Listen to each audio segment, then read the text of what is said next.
नमस्कार मित्रों, स्वागत है आपका सौरभ मिश्रा जर्नलिस्ट के इस चैनल पर। और आशा करता हूं कि आप सभी जो है खुश होंगे, स्वस्थ होंगे। और आज मैं इसलिए इस खबर पर आया हूं क्योंकि बहुत महत्वपूर्ण है। प्रधानमंत्री नरेंद्र मोदी मध्य प्रदेश में थे। मध्य प्रदेश से प्रधानमंत्री मोदी ने एक बहुत बड़ी बात कह दी है और वो आप सबको बताना बहुत जरूरी था और उसका विश्लेषण करना बहुत जरूरी था। ज्यादा समय ना लेते हुए मैं सबसे पहले बात करूंगा कि प्रधानमंत्री ने कहा क्या है। प्रधानमंत्री ने कहा है जो कांग्रेस पार्टी है वो अर्बन नक्सल की जड़ है, यानी अर्बन नक्सल को बढ़ावा देने वाली कांग्रेस पार्टी है। प्रधानमंत्री ने इस बात को कहते हुए तंज कसा है कि बिना नाम लिए उन्होंने कहीं ना कहीं तीस्ता सीतलवाड़ गैंग और जितने भी ये जो वामपंथी गैंग हैं उन पर इशारा करते हुए एक चोट पहुंचाया है। और आप सबको पता होगा कि प्रधानमंत्री जब बोलते हैं तो वो कोई सामान्यतः नहीं बोलते हैं, बल्कि वो जब बोलते हैं तो पूरा पुख्ता सबूत उनके पास होता है। तो दोस्तों, आप सबसे अनुरोध है कि आप इस वीडियो को लाइक कर दें और चैनल को अधिक से अधिक सपोर्ट करें सब्सक्राइब करके, क्योंकि बहुत सारे लोग इस चैनल को देख तो रहे हैं लेकिन सब्सक्राइब नहीं कर रहे हैं। तो दोस्तों, आप सब्सक्राइब कर लें। मैंने ये चैनल जब शुरू किया था 2000 तकरीबन 18 में, तब मैंने ये सोचा था कि एक नई अलख मैं इस चैनल पर जगाऊंगा। बाद में इस चैनल को रीनेम करना पड़ा, वो कुछ पर्सनल कारणों की वजह से था, लेकिन अब मैं फिर से आ गया हूं और इसको फिर से अपने नाम से कर दिया है मैंने, सौरभ मिश्रा जर्नलिस्ट। तो दोस्तों, एक प्रधानमंत्री मोदी का ये बात बोलना कि अर्बन नक्सल कांग्रेस की जड़ है, जिन दोस्तों को नहीं पता है कि अर्बन नक्सल होता क्या है उनके लिए मैं सबसे पहले बता दूं कि दरअसल जितने भी शहर में रहते हुए उग्रवादी घटनाओं को अंजाम देते हैं, टूलकिट बनाते हैं, उनको अर्बन नक्सल कहते हैं। आपने देखा होगा कि दिल्ली में जिस तरह से एक आंदोलन होता है, वो किसान आंदोलन के नाम पर जो है लाल किले पर खालिस्तानी झंडा फहराया जाता है, बहुत जो है तांडव किया जाता है। ये सब अर्बन नक्सलियों के जड़ से निकला हुआ आंदोलन था, क्योंकि सबको पता है। वो बात अलग है कि प्रधानमंत्री ने इस पूरे बिल को वापस ले लिया।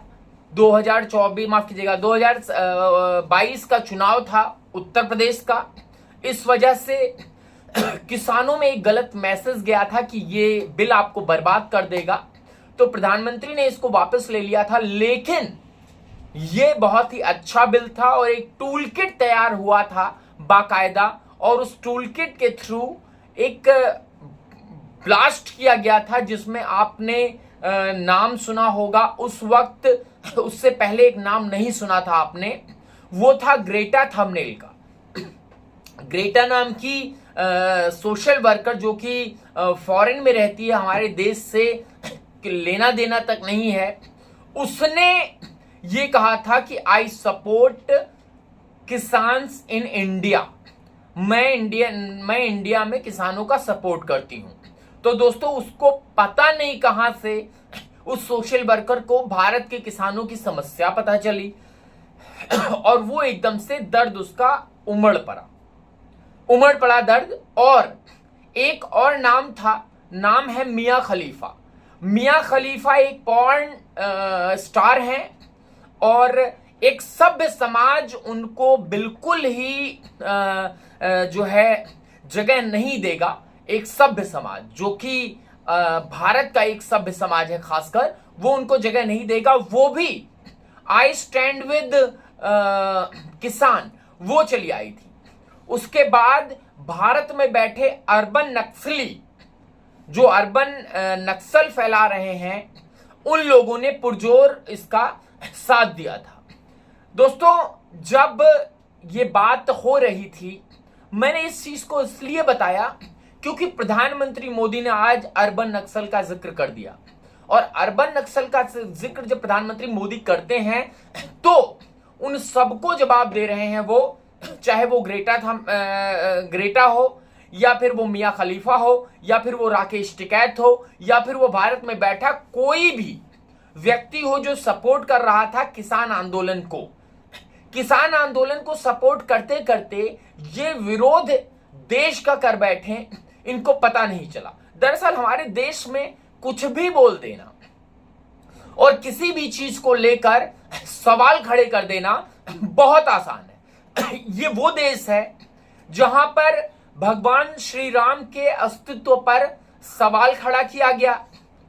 जो सोनिया गांधी हैं उनके वकील बाकायदा कपिल सिब्बल ने कोर्ट में जाके कहा राम डज नॉट एग्जिस्ट। जब कांग्रेस की सरकार थी तो इन्होंने राम सेतु को तोड़ने का एक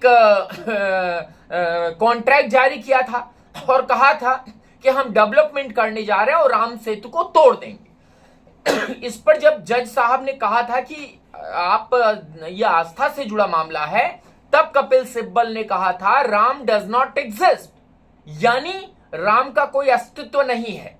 और इसको पूरी कांग्रेस पार्टी एक तरफा कह रही थी कि राम डज नॉट एग्जिस्ट। और आज की तारीख में जब राम मंदिर बनकर तैयार होने वाला है, 2024 जनवरी में उसका भव्य उद्घाटन होने वाला है, उसके बाद राहुल गांधी हो या फिर सोनिया गांधी हो या फिर ममता बनर्जी हो या फिर मुलायम के बेटे जिन्होंने कार्य सेवकों पर गोलियां चलवाई थी अखिलेश यादव हो, वो सब अब मंदिर में जाने के लिए एकदम से जो है आतुर हो गए हैं।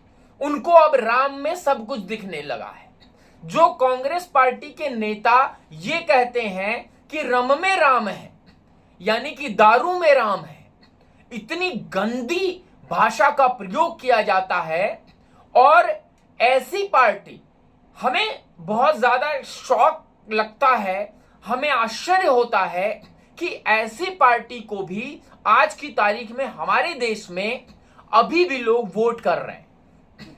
देखिए, विकास अलग बात है, अन्य चीजें अलग बात है, बेरोजगारी का मुद्दा अलग बात है, लेकिन आस्था के साथ खिलवाड़ कहां तक सही है।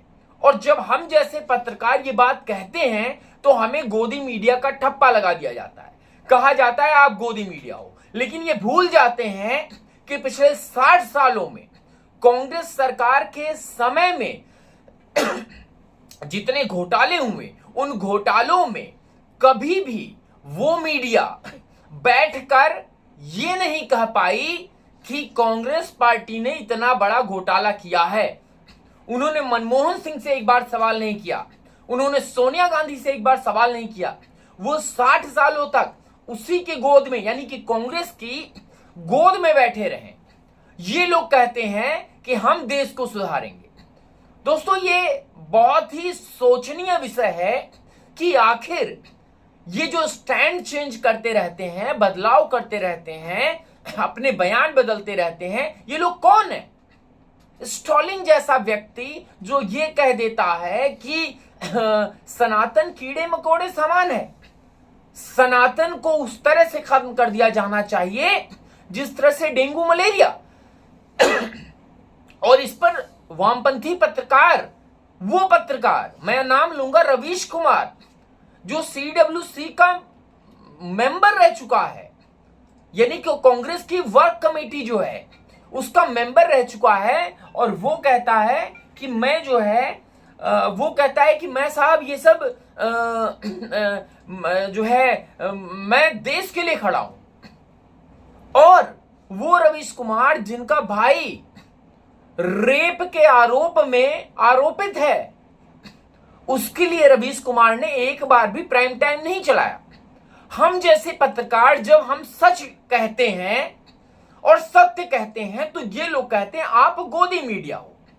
अरे आप आईना में झांको ना, आप आईने में झांको, आपके अंदर से एक गंदी स्मेल आ रही है, उस चीज को फील करो, उस पे आपको सफाई की जरूरत है, आपको समझने की जरूरत है। लेकिन क्यों समझेंगे? इनको तो भाई फंडिंग मिल रही है, इनको तो, हमें कोई फंडिंग नहीं मिल रही है, हमें भारतीय जनता पार्टी ने कोई फंड नहीं दिया है। लेकिन हम इस देश के लिए बोलेंगे। देश अगर सही रहेगा मित्रों, तो ही हम सही रहेंगे। तो जो आज प्रधानमंत्री मोदी ने अर्बन नक्सल पर बोला है, उसको मैं बिल्कुल सटीक और स्पष्ट मानता हूं। और एक जिम्मेदार पत्रकार होने के नाते मैं प्रधानमंत्री मोदी को सल्यूट करता हूं। और देश के प्रधानमंत्री हैं वो।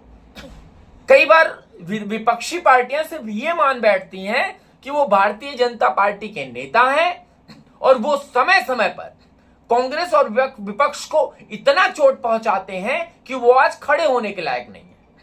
वो यहीं तक सोचकर अपनी बात को, अपनी सोच की सीमा को खत्म कर देते हैं। लेकिन इनको अगर ये थोड़ा सा परिवर्तन करे, हालांकि परिवर्तन करने से कुछ होगा नहीं, अगर मेरे मन में ही किसी के खिलाफ वैमनस्यता भरी है, मेरे मन में ही इस देश के खिलाफ वैमनस्यता भरी है, दुश्मनी है, तो मैं इस देश का कभी भी सपने साकार होते नहीं देख सकता। कैसे देख पाऊंगा? मान लीजिए मैं भारतीय हूं, मैं अमेरिका का प्रेसिडेंट बन जाता हूं, तो मित्रों मुझे भारत से प्रेम होगा।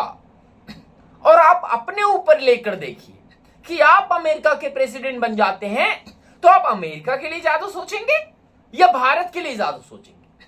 आपके अंदर की एक एक आवाज चिल्ला चिल्ला कर, चीख चीख कर कहेगी कि मैं भारत के साथ खड़ा हूं। वो बात अलग है कि आप सामने से नहीं बोलेंगे। ठीक उसी प्रकार सोनिया गांधी का हुआ है। सोनिया गांधी जब भी रूलिंग पार्टी यानी सत्ता में बैठी थी, वो इटली के लिए ही सोचती रही। यही वजह है मित्रों कि जो बड़े बड़े घोटाले हुए वो इनके इटली के रिश्तेदारों के थ्रू हुए। आपको क्वात्रोची का नाम तो पता ही होगा। इतने बड़े घोटाले में लिप्त व्यक्ति इटली में खुला घूम रहा था, और हमारी रॉ एजेंसी जब इटली में छापा मारती है, पकड़ लेती है, तो सवाल खड़े होते हैं कि किसके कहने पर उसको छोड़ा गया, किसके कहने पर उसको वहां से छोड़ा गया। बल्कि हम उस वक्त इतने ताकतवर हो गए थे कि इटली से उसको अरेस्ट करके भारत ला सकते थे। दोस्तों 2013 या 12 में, मुझे एग्जैक्ट डेट नहीं याद है, क्वात्रोची की एक तरह से नेचुरल डेथ हो गई, लेकिन वो पकड़ा नहीं गया। क्योंकि वो पकड़ा जाता तो सरकारें बदलती, और जब सरकारें बदलती तो चिट्ठा खोला जाता। उसमें सोनिया अम्मा, राहुल बाबू, प्रियंका वाड्रा, इन सबके पत्ते खुलते। लेकिन हमारे देश की विडंबना यह है कि जो असली बात है वो कभी कोई पत्रकार नहीं बोलता है। जो सच्ची बात है उस पर बोलने के लिए आज तक, मैं तो कहता हूं कि जो स्ट्रीम मीडिया में बैठे लोग हैं वो भी नहीं बोल रहे हैं। वो भी 10 विंडो लगाकर भों भों कर रहे हैं। उन्हें भी फैक्ट नहीं बोलना है। आशा करते हैं आप समझ पाए होंगे मैं अर्बन नक्सल पर क्या बोला। और आपसे अनुरोध है कि आप इस चैनल को सब्सक्राइब कर लें, क्योंकि बहुत अच्छी अच्छी जानकारी आपको यहां से मिलेगी और किसी भी खबर का पूर्ण विश्लेषण यहां पर आपको मिलेगा। बहुत बहुत धन्यवाद।